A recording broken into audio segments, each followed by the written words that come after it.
তো বাবার কথা আমার খুব মনে পড়ে। আমি তাই সবাইকে বলবো, যার মা বাবা আছে সবাই মা বাবাকে যত্ন করো। যদি আবার আমি আবার সেই যুবক বয়সে চলে যেতে পারতাম, আমি আবার যদি আমার মা এবং বাবার সান্নিধ্য পেতে পারতাম, তাহলে আমি অতীতে যে ভুলগুলো করছি এই ভুলগুলো আর করতাম না। আমার ছোটবেলা খুব অল্প বয়সে আমার মা মারা গেছে। তো সেই মায়ের জন্য আমি কিছু করতে পারি নাই। এটা একটা আমার মনের মধ্যে কষ্ট। জীবনের একটি নির্দিষ্ট বয়সে গিয়ে মানুষ স্বভাবতই থেমে যায়, ফিরে তাকায় অতীতের দিকে। তখন মনে পড়ে তাদের অর্জন, ভুল, হারানো সময় কিংবা অপূর্ণতা। আজ আমরা কথা বলবো এমনই কয়েকজন প্রবীণ মানুষের সঙ্গে। জানবো দীর্ঘ জীবনের পথে কোন বিষয়গুলো নিয়ে তারা আজও আফসোস করেন, কোন বিষয়গুলো তাদের ভুল মনে হয়, কোন বিষয়গুলো একটু খেয়াল রাখলে জীবনটা হয়তো আরো সহজ হতে পারত। এই বয়সে এসে রিয়েলাইজেশন আসলে অনেক দিক থেকে হয়। তো হচ্ছে যে মানে তার মধ্যে অনেকের মধ্যে তো একটা অন্যতম থাকে। সেই রিয়েলাইজেশনটা হচ্ছে আমি আমার সাবজেক্ট, আমি আমার পড়াশোনা, আমার সব কিছুই আমার হাই প্রোফাইল ছিল। কিন্তু আমি একটা সময় এসে জবেও জয়েন করেছি, কিছুদিন করেছিও।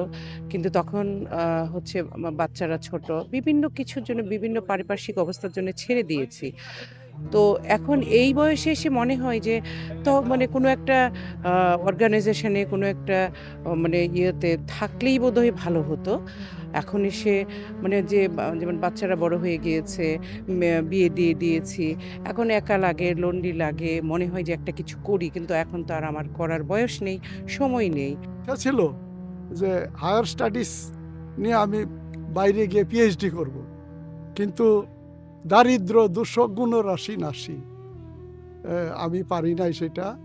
আমি স্কলারশিপ নিয়ে কোথাও তখনকার সময় এখনের মতো অবারিত ছিল না পৃথিবী, এখন যা পাওয়া যায় সেইটা আমার একটা আফসোস। আমি বাইরে গিয়ে একটা পিএইচডি ডিগ্রি অর্জন করতে পারি না। আমি কৃষি সম্প্রসারণ অধিদপ্তরের কর্মরত ছিলাম, এখন অবশ্যই জীবন করছি। আমার জীবন আসলে আমি আমার সুখের কোনো নাই, তবে আমার একটি অনুশোচনা আছে যে আমার সন্তানদেরকে নিয়ে। আমি একটা ক্যাডার অফিসার ছিলাম, আমি আশা করেছিলাম যে আমার ছেলেরা হয়তো এই পর্যায়ে এই পেশাতে আসবে বা এই পর্যায়ে আসবে আর কি।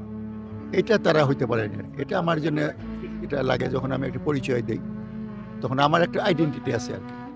কিন্তু আমার দুটি সন্তানের মানে এই ধরনের আইডেন্টিটি নাই আর কি। যদি আমি আবার সেই যুবক বয়সে চলে যেতে পারতাম, আমি আবার যদি আমার মা এবং বাবার সান্নিধ্য পেতে পারতাম, তাহলে আমি অতীতে যে ভুলগুলো করছি এই ভুলগুলো আর করতাম না। মা বাবার সেবা করে এই জীবনটা কাটাতাম।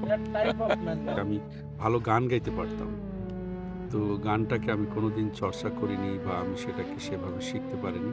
মাঝে মাঝে আফসোস হয়, এবং আমার সহধর্মিণী সেও আমাকে বলে যে তুমি যদি সঙ্গীতটাকে ধরে রাখতে তাহলে ভালো হতো, ভালো করতে পারতে।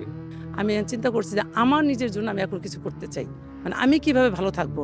মানে আমি অতীতে শুধু আমার ফ্যামিলির কথা চিন্তা করেছি, সামনের ফিউচারগুলো আমি আমার জন্য চিন্তা করতে চাই, আমাকে নিয়ে আমি ভাবতে চাই, আমি একটু ভালো থাকতে চাই। অনেক পথ পেরিয়ে এই মানুষগুলো জীবন থেকে পেয়েছেন অগণিত শিক্ষা। এই অভিজ্ঞতায় ভরা শিক্ষাগুলো আজকের তরুণদের জন্য হতে পারে পথ চলার দিশা, ভুল এড়ানোর সুযোগ। মোহনা রশিদ, দৈনিক মানবজমিন।